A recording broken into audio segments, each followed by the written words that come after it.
Hello dear students, कैसे हो आप।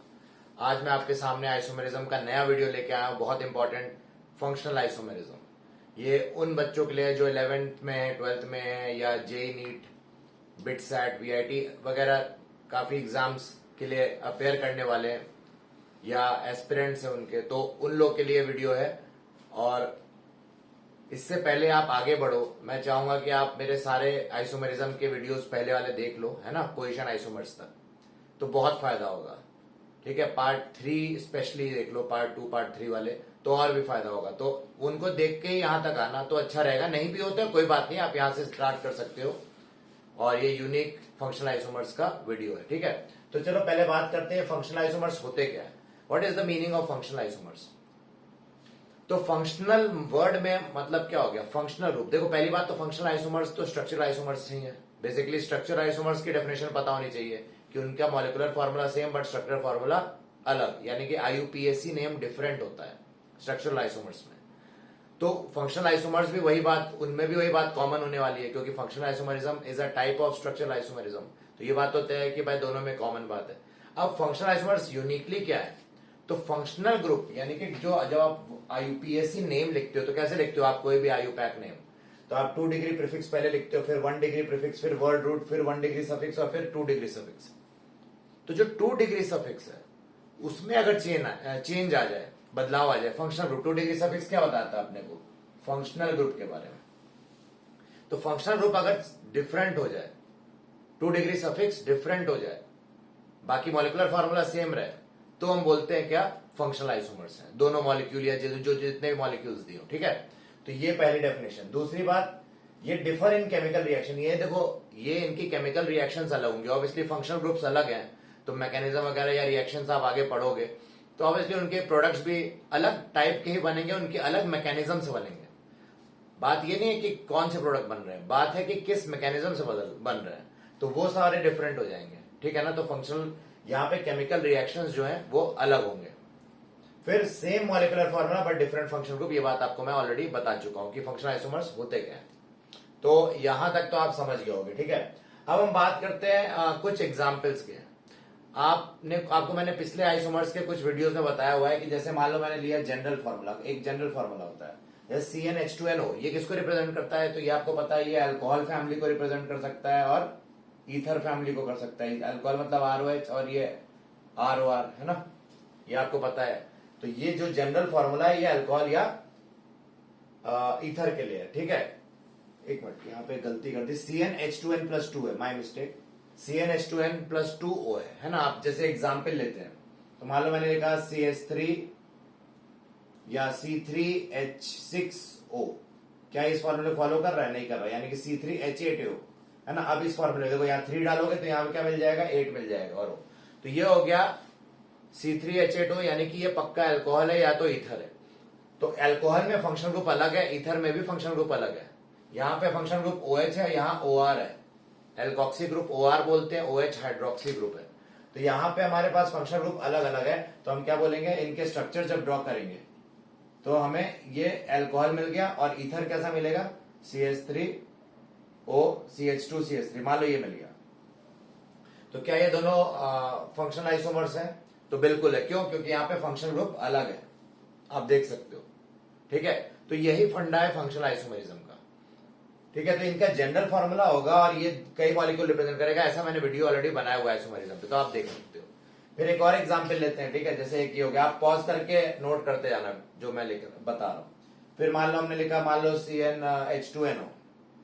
तो ये क्या क्या बता सकता है अपने को, ये अपने को मैंने आपको बताया हुआ है ऑलरेडी कि एल्डिहाइड बता सकता है, कि एल्डिहाइड हो सकता है, कीटोन भी हो सकता है ना। कीटोन या एल्डिहाइड का जो टॉटोमर बनता है, इनॉल है ना, इनॉल वगैरह हो सकता है, और भी चीजें हो सकती है इसमें। ठीक है, साइक्लिक वाले भी हमारे मॉलिक्यूल्स बन सकते हैं इसमें, साइक्लिक अल्कोहल वगैरह, साइक्लिक ईथर। ठीक है, साइक्लिक ईथर हो सकता है, साइक्लिक अल्कोहल हो सकता है, एंड सो ऑन, बहुत सी चीज हो सकता है। तो मैं चलो एक एग्जाम्पल लेके आपको बता दो। या इन ईथर भी हो सकता है, इनॉल जैसे है तो उसी तरह इन ईथर भी हो सकता है, मतलब डबल बॉन्ड और ईथर ग्रुप। तो जैसे एग्जाम्पल लेते हैं, जैसे मान लो मैंने कहा C3H6O, तो क्या इस फॉर्मूले को फॉलो करता है, हाँ, यानी कि इसके जितने भी आइसोमर्स फंक्शनल वाले हैं उनमें डिफरेंट फंक्शनल ग्रुप्स होने चाहिए ना।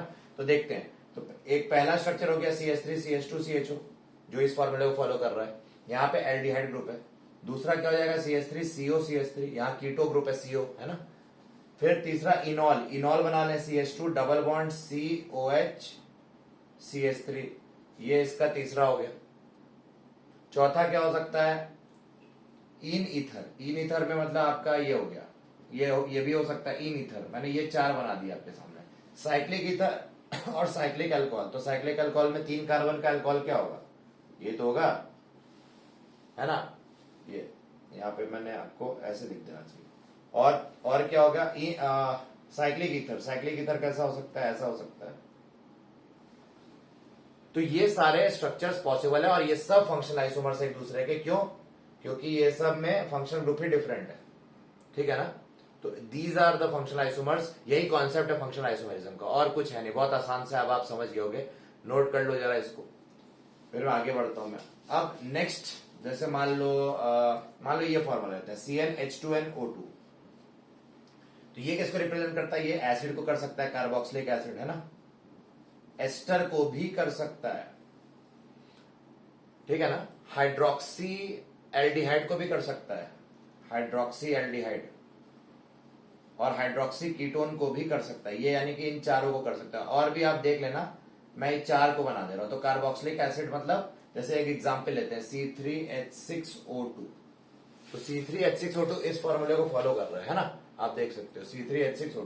तो इसका एस्टर क्या, कार्बोक्सिलिक एसिड कौन सा बनेगा, CH3CH2COH, ठीक है, ये हो गया कार्बोक्सिलिक। एस्टर क्या कौन सा बनेगा इसका, तो CH3COOCH3, 3 कार्बन का।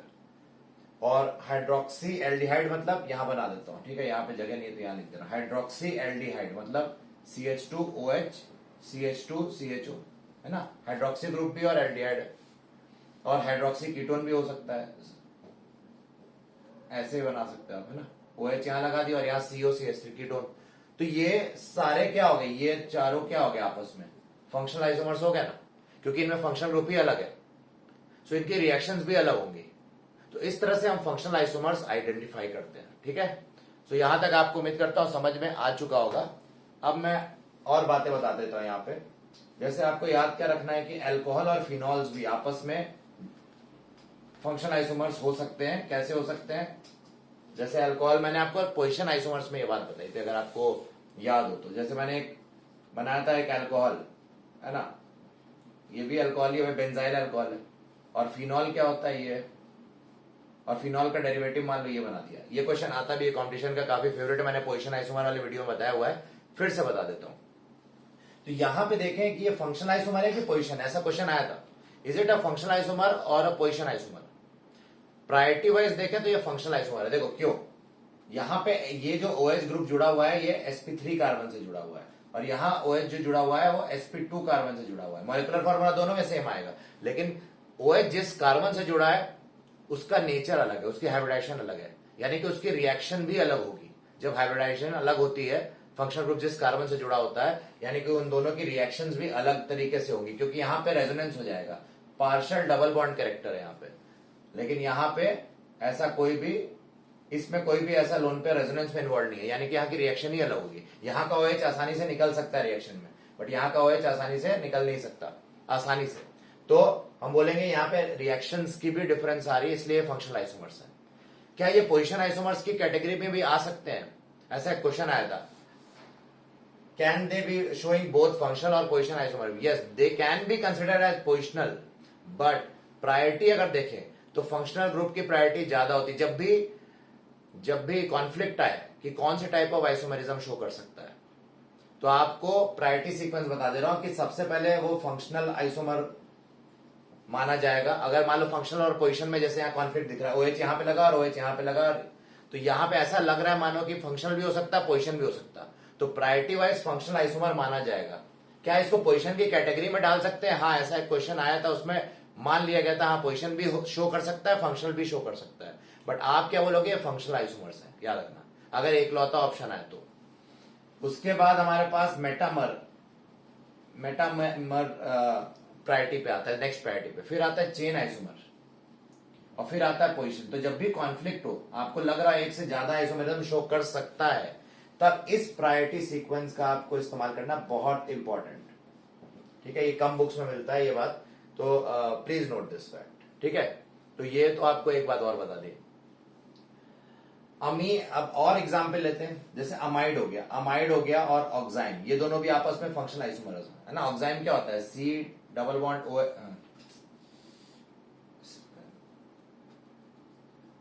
ऑक्साइम है ना, तो यहां पे हमारे पास इस टाइप का ग्रुप हो जाएगा, CH है ना, CHN, यहां पे कुछ भी लगाओ, ऑक्साइम है।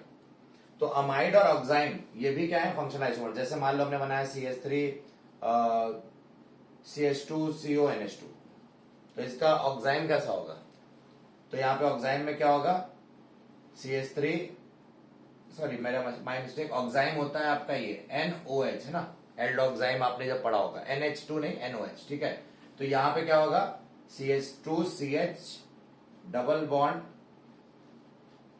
CH2CH2CH double bond NOH। आप काउंट कर सकते हो, दोनों में same number of carbon hydrogen oxygen आएंगे। ठीक है, तो ये अमाइड और ऑक्साइम भी एक दूसरे के क्या हो गया, फंक्शनल आइसोमर। कैसे मालूम, यहां वाला पार्ट देखो अलग है और यहां देखो अलग है, यहां पे रिएक्शन ही अलग हो जाएगी अमाइड और ऑक्साइम की। ठीक है, तो ये दोनों भी आपस में फंक्शनल आइसोमर्स है, यानी कि ये बात तो क्लियर हो गई आपको कि फंक्शनल आइसोमर्स अब होते क्या है और उनको कैसे आइडेंटिफाई करना है। ठीक है, और देख लो भाई, और कौन कौन से फंक्शनल आइसोमर्स की कैटेगरी में आते हैं। क्या सारे क्या साइनाइड और कार्बिलमीन, साइनाइड एंड कार्बिलमीन मतलब आइसोसाइनाइड, कार्बिलमीन कोई बड़ी बात नहीं है, आइसोसाइनाइड का दूसरा नाम कार्बिलमीन है। तो क्या साइनाइड ग्रुप और आइसोसाइनाइड ग्रुप, या नाइट्राइल और आइसोनाइट्राइल, क्या ये दोनों फंक्शनल आइसोमर्स हैं, तो हाँ है। ठीक है, एक बात याद रखना। फिर मान लो मैं लेता हूं नाइट्रोएल्केन, नाइट्रोएल्केन है और ये एल्काइल नाइट्राइड, क्या ये दोनों भी फंक्शनल आइसोमर्स हैं, तो हाँ ये दोनों भी फंक्शनल, तो ये दोनों आपस में फंक्शनल आइसोमर्स हो गए है ना, ये दोनों, और ये दोनों आपस में फंक्शनल आइसोमर्स हो गए। मतलब साइनाइड आइसोसाइनाइड एक दूसरे के फंक्शनल आइसोमर्स कहलाएंगे, क्योंकि यहाँ पे रिएक्शन अलग हो जाएगी। यहाँ कार्बन से अटैक होगा न्यूक्लियोफाइल का अगर होता है, यहाँ नाइट्रोजन से होगा, यहाँ पे नाइट्रोजन से होगा, यहाँ ऑक्सीजन से होगा, तो रिएक्शन में थोड़ा चेंज आएगा। मैकेनिज्म आप देखोगे तो अलग अलग टाइप के आपके प्रोडक्ट्स बन रहे होंगे, तो यहाँ पे फंक्शनल आइसोमर्स है ये। फिर अगर मैं बात करूं let's say degree of amide, मान लो मैं अमाइड की डिग्री की बात करूं, तो आपको याद रखना क्या एक स्टेटमेंट है, degree, different degree of amides will not can show functional isomers. ठीक है, डिफरेंट डिग्री ऑफ अमाइड, जैसे 1 डिग्री 2 डिग्री और 3 डिग्री अमाइड है ना, तो ये क्या फंक्शनल आइसोमर्स है, तो देखते हैं। जैसे मान लो मैं लिया C4H9NO, तो इसमें क्या क्या पॉसिबिलिटीज है भाई, C4H9NO मतलब एक तो ये हो गया CONH2 है ना, एक ये प्राइमरी अमाइड हो गया है ना, 1 डिग्री अमाइड। सेकेंडरी अमाइड बनाएंगे इसका, सेकेंडरी अमाइड कैसे बनाएंगे, देखते हैं। क्या ये सेकेंडरी अमाइड है, NHCH3, तो हम इसको बोल देंगे क्या, सेकेंडरी अमाइड हो गया है ना। और टर्शियरी अमाइड कैसा होगा, CH3CONCH3CH3, ये टर्शियरी अमाइड हो गया। तो ये तीनों अभी आपस में क्या है, फंक्शनल आइसोमर्स ही है, क्योंकि इनके रिएक्शंस अलग होंगे। प्राइमरी अमाइड अलग तरीके से बिहेव करेगा है ना, सेकेंडरी अलग तरीके से करेगा, टर्शियरी अलग करेगा। जब आप टेस्ट टू डिस्टिंग्विश पढ़ोगे तो उसमें आपको ये पता चल जाएगा। ठीक है, कि इनकी रिएक्शंस भी अलग होंगी, रिएक्टिविटी अलग तरीके से। तो याद रखना, अमाइड्स की different degree are also functional isomers, the different degree of amides are always functional isomers. ठीक है, एक बात याद रखना। फिर नेक्स्ट बात अगर हम बात करें यहाँ पे, क्या डिफरेंट डिग्री ऑफ अमाइड की तरह सर क्या डिफरेंट डिग्री ऑफ अमीन्स भी ऐसा कर सकते हैं, सो यस, 1 डिग्री 2 डिग्री या 3 डिग्री भी अमीन फैमिली, ये भी क्या होते हैं, ये भी फंक्शनल आइसोमर्स होते हैं एक दूसरे के, यानी कि different degree of amines are also functional isomers of each other. इसका क्या मतलब है, जैसे एग्जाम्पल लेते हैं, जैसे C3H9N है, तो इसके क्या क्या प्राइमरी, जैसे प्राइमरी अमीन क्या हो गया, CH3 CH2 CH2 NH2, ये प्राइमरी अमीन हो गया है ना 1 डिग्री वाला। 2 डिग्री कैसे बनाएंगे, CH3 CH CH3 CH3 CH2 NH CH3, ये सेकेंडरी अमीन हो गया। और टर्शियरी अमीन कैसा होता है, CH3N CH3 CH3, ये टर्शियरी अमीन हो गया जो इस फॉर्मूले को फॉलो कर रहा है। यानी कि ये तीन भी आपस में क्या है, functional isomers. Please remember, functional isomers बहुत इजी है, आप देख सकते हो, क्योंकि इनके रिएक्शंस अलग हो जाएंगे ना। ये प्राइमरी अमीन है, ये secondary tertiary, primary amine Hinsberg reagent test अगर आप पढ़ोगे आगे जाके, आपने पढ़ा होगा अगर, तो उनके रिएक्शंस अलग हो जाती है ना। और भी टेस्ट होते हैं तो आपको वो आप पढ़ोगे चैप्टर्स में, ठीक है। तो इसलिए हम उनके बोलते हैं क्या, रिएक्टिविटी अलग होती है, रिएक्शंस अलग देते हैं ये, इसलिए फंक्शनल आइसोमर्स हो गया। क्योंकि मॉलिक्यूलर फॉर्मूला तो सेम है बट रिएक्शंस अलग दे रहे हैं, मतलब इनके फंक्शनल ग्रुप में डिफरेंस आ रहा है फंक्शनल प्रॉपर्टीज में, ठीक है। तो एक तो ये बात होगी। अब आपसे पूछा जाएगा क्या डिफरेंट डिग्री ऑफ एल्कोहल भी 1 डिग्री 2 डिग्री अल्कोहल और 3 डिग्री अल्कोहल आपस में मैं ये नहीं कह रहा ईथर के साथ, अल्कोहल और ईथर तो फंक्शनल आइसोमर्स हैं, बट क्या अल्कोहल के अंदर ही अंदर फैमिली में 1 डिग्री 2 डिग्री और 3 डिग्री अल्कोहल भी क्या फंक्शनल आइसोमर्स होते हैं? तो नहीं, प्राइमरी सेकेंडरी और टर्शियरी अल्कोहल फंक्शनल आइसोमर्स नहीं होते, वो पोजीशन आइसोमर्स होते हैं, मैंने आपको बताया हुआ है, ठीक है ना। पोजीशन आइसोमर्स हो सकते हैं कि OH खिसक के इधर उधर चला गया दूसरे कार्बन पे, या आप देख लेना चेन भी हो सकता है, देख लेना, आपको वो बनाना आता है, ये प्राइमरी मैंने आपको सिखाया हुआ है। उसी तरह से प्राइमरी सेकेंडरी और टर्शियरी हैलाइड ये भी फंक्शनल आइसोमर्स नहीं होते, तो ये दोनों फंक्शनल आइसोमर्स नहीं है, नॉट फंक्शनल आइसोमर्स। मतलब ये फैमिली मेंबर्स और ये आपस में, इनमें कोई फंक्शनल आइसोमरिज्म नहीं हो सकता। अल्कोहल फैमिली के अंदर अंदर कोई फंक्शनल आइसोमरिज्म नहीं, हैलाइड फैमिली के अंदर अंदर भी कोई फंक्शनल आइसोमर जैसा कुछ नहीं होता, वहां पे पोजीशन हो सकता है या कुछ और हो सकता है, पर फंक्शनल तो नहीं होगा। तो ये बात हो गई, ठीक है। तो मेनली हमने आज फंक्शनल आइसोमर्स खत्म कर दिया बच्चों। अब हम कुछ क्वेश्चंस लेते हैं जो इसके हॉटेस्ट क्वेश्चंस हैं, ठीक है, जो सबसे ज्यादा कॉमनली पूछे आ सकते हैं, ठीक है। तो let us take some questions and then we will end the lecture, ठीक है। इसको हाथ से मिटाना पड़ेगा। होप आपको मजा आ रही हो, क्योंकि काफी इंपॉर्टेंट है ये, ठीक है। और अच्छे से नोट्स बनाना, खोना मत। मैं आगे बढ़ता हूँ क्वेश्चन के साथ, पहले फिर बातें करते हैं। क्वेश्चंस, जैसे मान लो मैं क्वेश्चन लाया हूं, आप बताओ क्या CH3COH acetic acid and methyl formate, इसको बोलते हैं मिथाइल फॉर्मेट। तो मिथाइल फॉर्मेट एस्टर है और एसिटिक एसिड क्या है, कार्बोक्सिलिक एसिड फैमिली को बिलोंग करता है, ये एस्टर फैमिली को बिलोंग करता है मिथाइल फॉर्मेट। तो क्या इनमें कार्बन हाइड्रोजन सेम है? आप काउंट कर लो, सेम ही है, तो ये दोनों भी फंक्शनल आइसोमर्स हैं कि नहीं? तो हाँ है। क्यों है? क्योंकि इनकी रिएक्शंस अलग होंगी, यहाँ ये COH ग्रुप है, यहाँ COR ग्रुप है ना, तो ये एस्टर हो गया। नेक्स्ट क्वेश्चन आपसे पूछा गया है, बताओ 2 ब्यूटाइन और 1,3 ब्यूटाडाइन, है ना, आर दे फंक्शनल आइसोमर्स? क्या ये फंक्शनल आइसोमर्स है? तो देखते हैं। ब्यूट 2 आइन मतलब हो गया, हम सिंपल ऐसे बना देते हैं, ये हमारा ब्यूट 2 आइन हो गया, और ब्यूटा 1 डाइन 1,3 डाइन मतलब ये हो गया। तो यहाँ डबल बॉन्ड्स हैं ऑल्टरनेट पे, और यहाँ ट्रिपल बॉन्ड है, यहाँ रेजोनेंस है, यहाँ रेजोनेंस नहीं है, ऑब्वियसली रिएक्शन अलग हो जाएंगी। तो ये दोनों डिफरेंट रिएक्शंस देने वाले हैं, ठीक है। तो हम क्या बोलेंगे, they are also functional isomers, क्योंकि कार्बन और हाइड्रोजन सब सेम है इनमें, आप काउंट करोगे सेम आएगा। तो आप देख सकते हो यहाँ ट्रिपल बॉन्ड है, यहाँ 2 डबल बॉन्ड है, तो इनकी रिएक्शंस अलग होने वाली है, ठीक है। तो इसलिए ये दोनों भी they are what, functional isomers of each other. फिर नेक्स्ट क्वेश्चन आपको दिखाते हैं। नेक्स्ट में इन्होंने पूछा है 2 पेंटेनोन एंड 3 पेंटेनोन। 2 पेंटेनोन मतलब 1 2 3 4 5 कर दिया, 1 2 3 4 5, और 3 पेंटेनोन, ठीक है, 1 2 3 4 5। तो क्या ये दोनों फंक्शनल आइसोमर्स है? क्या फंक्शनल ग्रुप अलग हुए हैं बच्चों? नहीं हुए ना, क्योंकि ये भी कीटो है, ये भी कीटो है, तो फंक्शनल ग्रुप जब डिफरेंट ही नहीं हुए तो फंक्शनल आइसोमर्स कैसे हो सकते हैं? तो they are not functional isomers. ये फंक्शनल आइसोमर्स मतलब नहीं है ये दोनों आपस में, ठीक है, समझ में आ रहा है। क्योंकि कीटोन फंक्शनल ग्रुप है, इनकी रिएक्टिविटी, रिएक्शन का मैकेनिज्म तो सेम ही रहेगा ना, बिहेवियर तो सेम रहेगा, क्योंकि इनमें कोई फंक्शनल डिफरेंस नहीं है। फोर्थ और क्वेश्चन देखते हैं। तो एक क्वेश्चन है, मान लो ये आ गया, तो इन सब क्वेश्चन में बच्चे कंफ्यूज होते हैं, इसलिए मैं सिर्फ वही क्वेश्चन उठा रहा हूं जो कंफ्यूजिंग है, जो बच्चों ने कॉमनली मुझे पूछे हुए हैं क्लासेस में, ठीक है। तो ये बता दो, क्या ये हमारे फंक्शनल आइसोमर्स है? तो नहीं, ये भी डाइकीटोन, ये भी डाइकीटोन, ये भी functional isomers, not functional isomers, ठीक है, ठीक है ना, बात समझ में आ रही? फंक्शनल ग्रुप तो सेम ही है ना, दोनों में डाइकीटो ग्रुप्स है, तो ये भी नहीं हो सकते। तो ये बात आपकी खत्म हो गई। फिर क्या पूछा गया है? 5th क्वेश्चन क्या पूछा जा रहा है, देखो। नेक्स्ट क्वेश्चन पूछा गया है, बताओ ये और ये, बताओ ये दोनों फंक्शनल आइसोमर्स है क्या? तो ये दोनों फंक्शनल आइसोमर्स नहीं है। क्यों नहीं है बताओ? Not functional isomers. व्हाई? क्योंकि ये भी एस्टर, ये भी एस्टर, एस्टर है ना भाई, आर, ये COCH3 है ना, COR हो गया, इधर भी COR, दोनों एस्टर है, फंक्शनल ग्रुप में कोई डिफरेंस नहीं है, तो हम बोलेंगे they are not functional isomers, functional group में डिफरेंस ही नहीं है। अब ये बताओ, ये देखो एक बड़ा महान सवाल है, एक ये दे दिया और इन्होंने एक ये दे दिया OH OH OH। क्या ये फंक्शनल आइसोमर्स है? नहीं है ना भाई, यहां पे तो हो ही नहीं सकता, पॉसिबल ही नहीं। काउंट कर लो, पहले देख लो यहाँ कार्बन भी सेम है कि नहीं, क्योंकि इसको लिख सकते हो CH2, इसको लिख सकते हो CH और इसको लिख सकते हो C।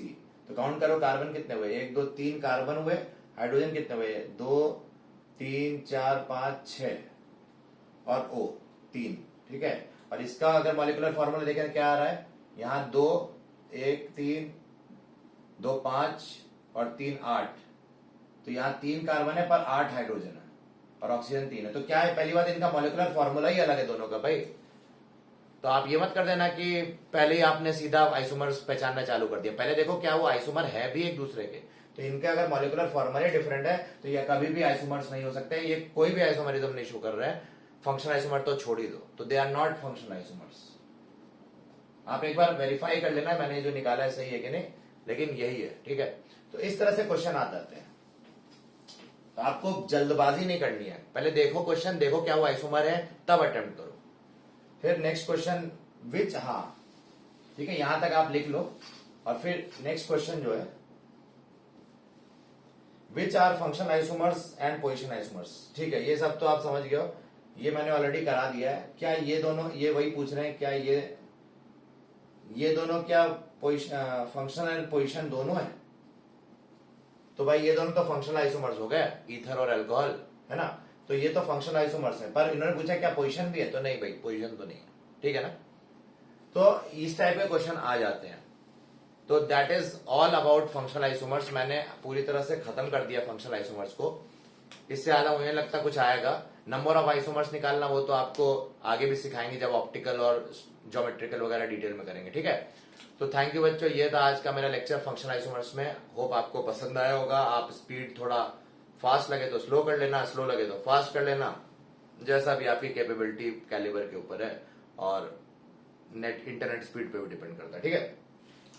तो इस वीडियो को शेयर करो, सब तक पहुंचाओ। ये फ्री सीरीज चल रही है आप सबका भला करने के लिए।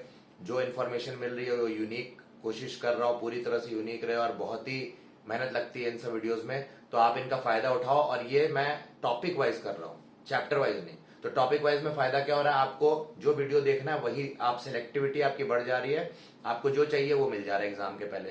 तो आपका टाइम भी वेस्ट नहीं हो रहा, आप गाड़ी में बैठे बैठे जा रहे हो, रिवाइज करना, आपने मेरा वीडियो खोला तुरंत आपने देख लिया, सेंटर में जाने से पहले जो टॉपिक नहीं आ रहा वही देख के चले गए, है ना। तो इस टाइप की सीरीज में कोशिश कर रहा हूँ। तो चलो आपका सपोर्ट बना रहे। Thank you so much for watching the video. Stay tune for the next which is coming, ring chain isomerism, ठीक है। चलो मिलते हैं, थैंक यू।